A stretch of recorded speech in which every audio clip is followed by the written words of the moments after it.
Now, if Sanders does hold on to his lead tonight, and he probably will, as I said to Brett and Martha, this is a come-to-Jesus moment for the Democrats. Now, at this point, with Biden below 10 points, his staying in the race past tonight is doing one thing.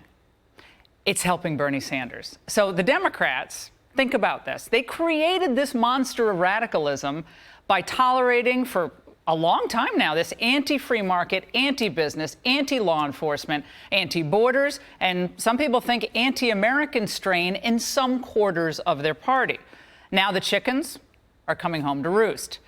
Schumer, Pelosi, and frankly Obama, should they call up Joe Biden at this point and say, Joe, we love you, but it's over. Thanks for your service, but your time is done. And if you stay in and keep fighting through South Carolina, you're just hurting the moderate vote. Now, this reminds me a lot of 2016. How so? Remember, Jeb Bush got stomped in Iowa and New Hampshire. He was the classic establishment candidate. He had all the money, about $150 million. Then he went down to South Carolina.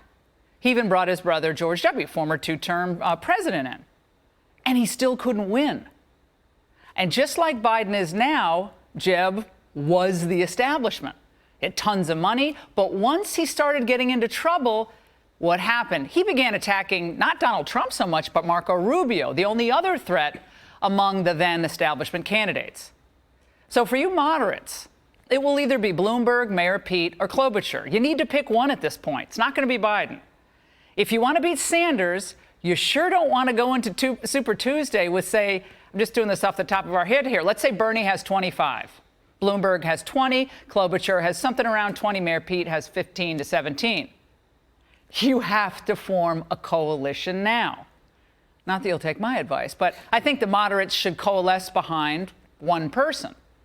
Now, if I had to pick someone who would perhaps have appeal beyond just New England and a few, college towns, it would be Amy Klobuchar. At least she's a senator. And she doesn't have the Wall Street baggage that is toxic to the AOC plus 3 crowd, of course, that Michael Bloomberg does have. Now, 4 years ago, Kasich, Rubio, and Jeb, they all stuck around way too long, and it ended up helping Donald Trump. Kasich and Cruz, remember, they tried to form a temporary pact. Do you guys remember this? To beat Trump. I remember it really well. Cruz even picked his running mate early. I couldn't even remember who it was. It was Carly Fiorina.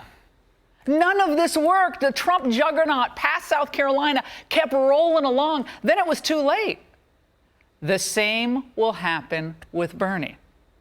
He'll become the juggernaut, the new anti-establishment juggernaut of the Democrat Party.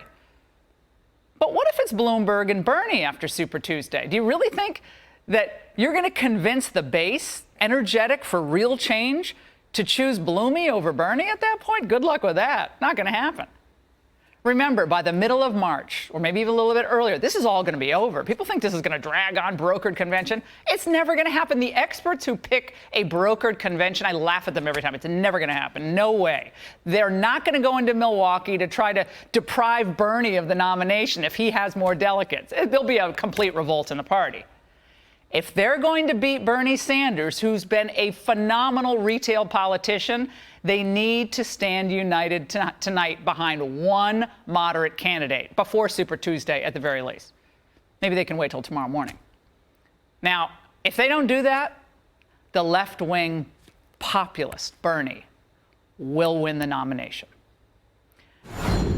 Joe Biden took another primary beating in New Hampshire here tonight, of course, there tonight, but he wasn't there to see it. He cut and run for South Carolina before the results came in. He saw the writing on the wall.